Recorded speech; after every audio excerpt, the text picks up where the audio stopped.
জ্বলন্ত আগুনের ওপরে এবার ঘি ঢেলে দেওয়ার জন্য অসুস্থ প্রামাণিক এবার সুযোগের সদ্ব্যবহার করে নিন। যে মুহূর্তে টিভির মধ্যে চোখ ফেলানো মাত্রই যখন ইন্দ্রাণী গাঙ্গুলি মেঘা সম্বন্ধে সমস্ত সত্যিটা জানতে পারে, তখনই ইন্দ্রাণী গাঙ্গুলি বলতে থাকে, তার মানে রাজ, আমি আবারও একবার ভুল করলাম মানুষ চিনতে।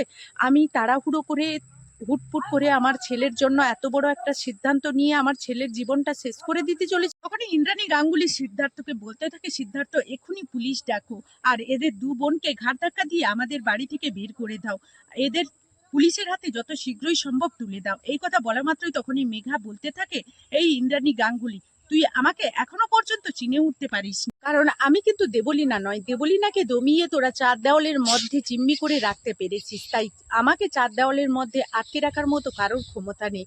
আমি চার দেওয়ালের মধ্যে আটকা পড়ার আগেই আমার বোনের ওপরে হওয়া সমস্ত অন্যায়ের সমস্ত হিসেব নিয়ে তারপর আমি এখান থেকে। যখনই সেখানে আশুতোষ প্রাণিক এসে হাজির হয় আর বলতে থাকে, আরে আরে ইন্দ্রাণী গাঙ্গুলি, এত এখুনি চলে গেলে হবে? এখুনি কেন? ইন্সপেক্টরকে ডাকলেই কি সব খেলা শেষ হয়ে গেল? এই তো মাত্র খেলা শুরু হয়ে গেছে, আরও তো অনেক কিছু বাকি আছে। আপনি কি মনে করেছেন যে এখানে ইন্সপেক্টরকে দাঁড় করিয়ে দিলে আপনি অনেক কিছু করে নেবেন?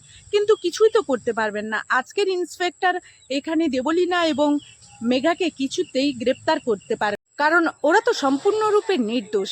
ওরা তো শুধুমাত্র একটা চক্রান্তের শিকার হয়েছে। এই কথা বলা মাত্রই তখনই ইন্সপেক্টর বলতে থাকে, তার মানে আপনি কি বলার চেষ্টা করছেন? আপনি কে? আপনার পরিচয়টা কি বলুন?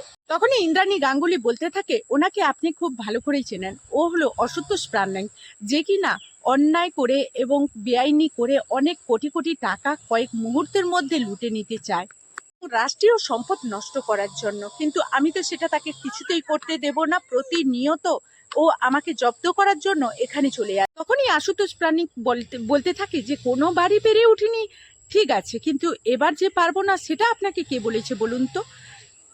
আমার সঙ্গে আপনার সঙ্গে কোনো রকম কোনো ব্যক্তিগত শত্রুতা নেই, কিন্তু তা সত্ত্বেও এরকম নির্দোষ দুটো বাচ্চা মেয়েদের ওপরে অন্যায় অবিচার হবে, সেটা আমি কিছুতেই সহ্য করব। আচ্ছা ইন্সপেক্টর, আমার কয়েকটা প্রশ্নের উত্তর দিন তো। বিয়ে পর্যন্ত কথাটা এগিয়েছে, তার মানে ইন্দ্রাণী গাঙ্গুলির ছেলে আয়ুষ্মান গাঙ্গুলির এই বিয়েতে সম্মতি ছিল? ওনার কি এমন হয়ে গেল এক রাত্রির মধ্যে যে মেঘা ওনার যোগ্য নয়? মেঘা একটা কুৎসিত নোংরা মেয়ে, যেটা কিনা এর আগে দেবলীনার সঙ্গে ঈশান গাঙ্গুলিও করেছিল।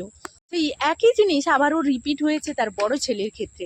এটা থেকে এটাই দাঁড়ায় যে ওদের ছেলেদের ভালো অভিনয় দেখিয়ে, ভালো মানুষের চেহারা দেখিয়ে মেয়েদেরকে তাদের মায়াজালে ফাঁসানো, এইসব করে রীতিমতো তারা মেয়েদের সঙ্গে ঘনিষ্ঠ হওয়ার চেষ্টা করে। তার পরবর্তীতে মেয়েরা যখন অন্তঃসত্ত্বা কিংবা বিয়ের মতো এরকম পবিত্র সম্পর্কে জড়াতে চায়, তখনই তারা খারাপ হয়ে যায়। তো বন্ধুরা, এই ছিল কুসুম ধারাবাহিকের নতুন আপডেট। আবারও নেক্সট আপডেট নিয়ে আপনাদের সামনে হাজির হয়ে যাব।